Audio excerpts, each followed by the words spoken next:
Hay una concepción de que el reino de Dios se va gestando desde la misma historia, a través de la misión que Dios realiza a través de nosotros los seres humanos, y que el reino de Dios, como ya dijimos, irrumpe desde afuera.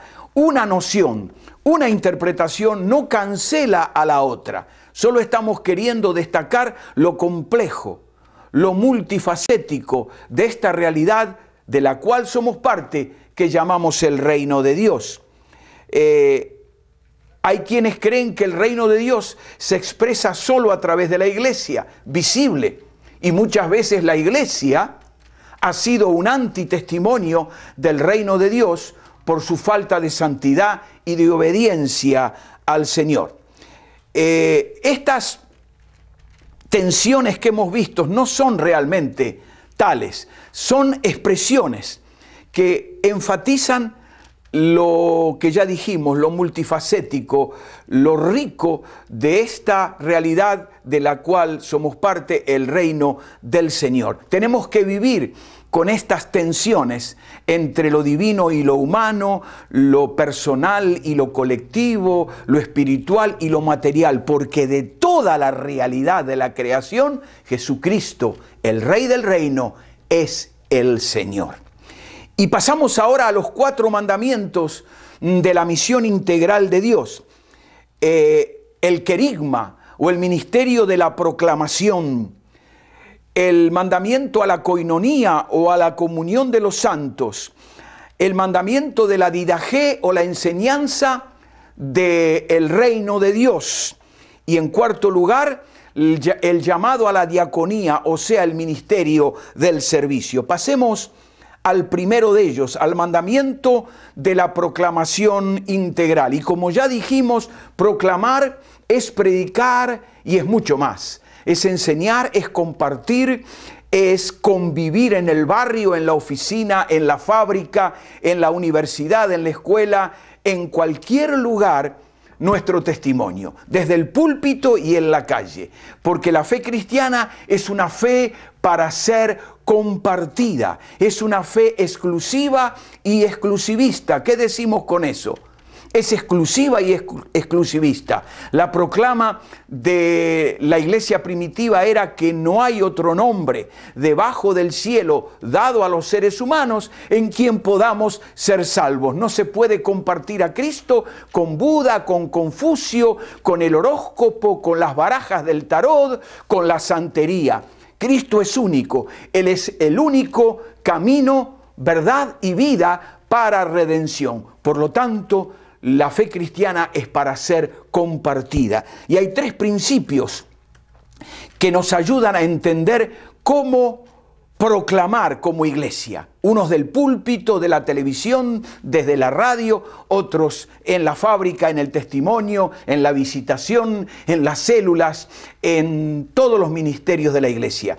Compartir el evangelio con pasión. Dice la palabra de Dios que cuando se derrama el Espíritu Santo entre los discípulos allí en los tiempos preciosos del Pentecostés, como consecuencia proclamaban denodadamente, es decir, apasionadamente la palabra del Señor. Un querido pastor campesino colombiano hace más de 40 años, en los comienzos de mi ministerio, me dio una definición de proclamación maravillosa que incluso he incorporado en alguno de mis libros de predicación. Predicar es arrancar una brasa ardiendo de mi corazón y colocarla en tu corazón.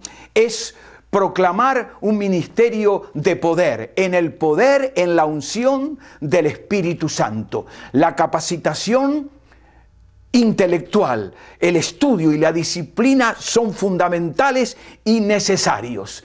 Tenemos que prepararnos como si Dios no existiera y proclamar el evangelio como si nosotros no existiéramos, colocando el fruto de nuestro estudio, de nuestro trabajo en el altar del Señor para que el Espíritu Santo lo tome y lo use para bendición. Pasión y poder y propósito. El propósito es transformar el mundo. El propósito del ministerio, de la proclamación, es el propósito de la transformación de toda la creación, que comienza con la transformación de cada vida que recibe el Evangelio.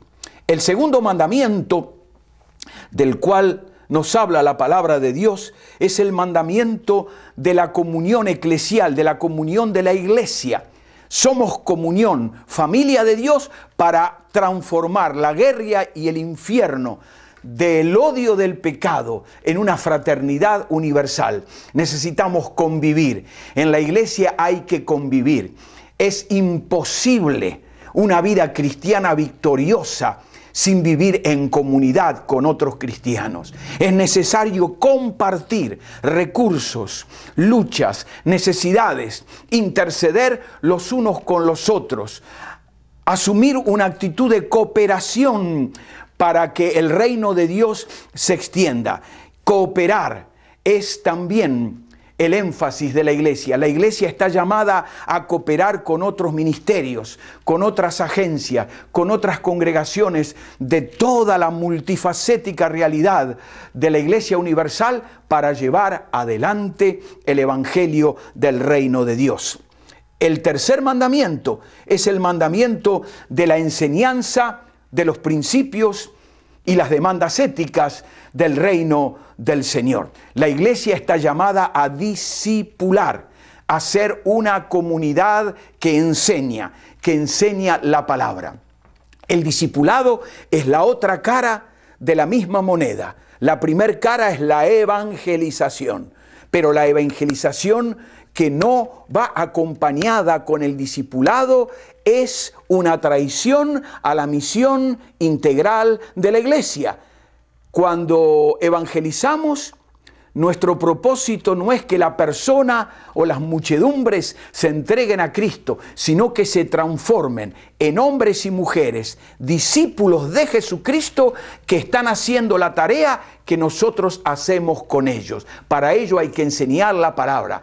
Cerrar la puerta de atrás de nuestras congregaciones. Unos entran por la puerta de adelante y muchos salen por detrás, como fruto de una falta de disciplina, de insistencia, de perseverancia en enseñar la palabra del Señor. Ese discipulado nos llena de discernimiento, trae a nuestra vida luz para conocer más el corazón de Dios, la voluntad del Padre, que se expresa a través de la revelación que llamamos la Biblia, el Antiguo y el Nuevo Testamento. Y ese discernimiento trae dirección correcta a la iglesia. La iglesia, si quiere dirección correcta, solo habrá de lograrla a la luz de la enseñanza de la palabra del Señor para vivir en la voluntad del Padre a través del modelo inspirador del Hijo. El modelo del discipulado es un modelo, es un perfil en la iglesia que nos llama a crecer en visión, en virtud y en vocación. Luego está el cuarto mandamiento, el mandamiento de la diaconía, del servicio por el reino de Dios. También 3 principios. El modelo clave es la parábola del buen samaritano. El buen samaritano tuvo compasión. El sacerdote y el levita vieron a quien se moría a la vera del camino y pasaron de largo. El samaritano fue movido a misericordia. El samaritano entonces se acercó y comprendió que se moría el que estaba allí en el camino.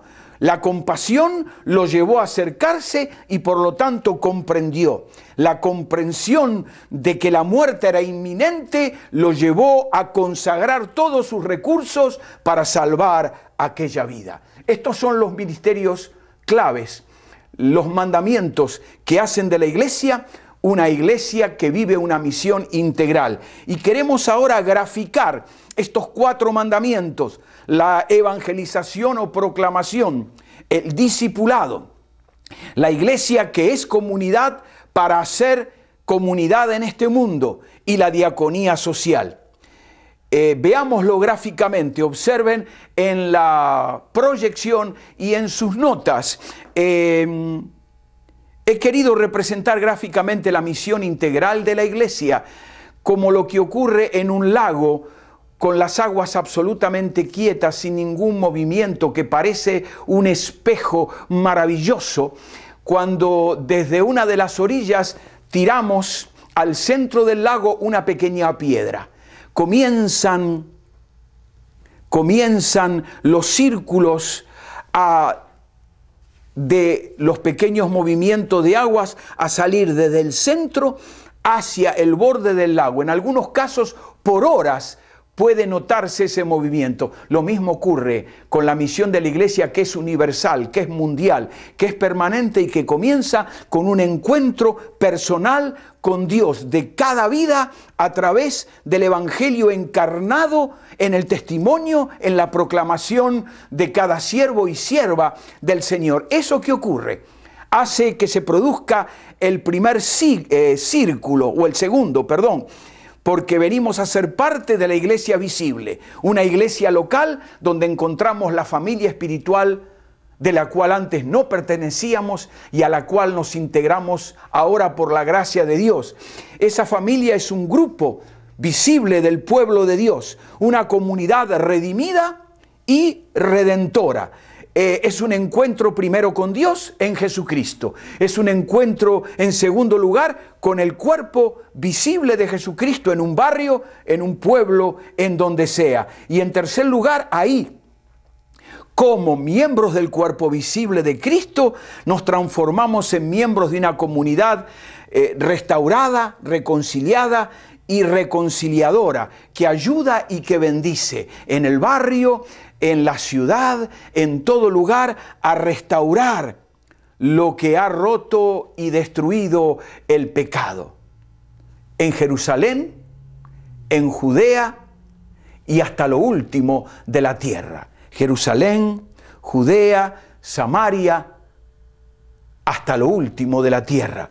Por eso el último círculo nos habla de el reino de Dios siendo extendido por la misión de la iglesia en todas las naciones, a través de la proclamación del reino de Dios. Buscad primeramente el reino de Dios y su justicia. Id por todo el mundo y predicad el evangelio a toda criatura. Desde mi experiencia, a través de mi familia visible, la congregación local que impacta mi barrio, mi Judea, mi Samaria, mi Jerusalén, hasta lo último de la tierra. Quizás tu iglesia no pueda sostener misioneros en la China, en cualquier otro lugar del mundo, muy lejos de tu contexto, pero pueda aportar una parte para que entre varias iglesias otros lleguen al conocimiento del evangelio en los más recónditos lugares de la tierra. Eso es ser una iglesia profundamente comprometida con la misión local y con la misión universal, orando por las necesidades que tenemos en el barrio y por las necesidades y los problemas que enfrentan los misioneros y misioneras en lo último de la tierra, llevando el evangelio a los pueblos no alcanzados, ofrendando para sostener la obra local, ofrendando para sostener la obra mundial. Que así sea, buscando siempre el reino, viviendo en fidelidad con el único modelo que hace que nuestra misión sea profundamente cristiana, de acuerdo al corazón del Padre. El modelo es Jesucristo y viviendo para su gloria. Que Dios nos bendiga a todos como parte de esta gloriosa misión. Hasta la próxima clase.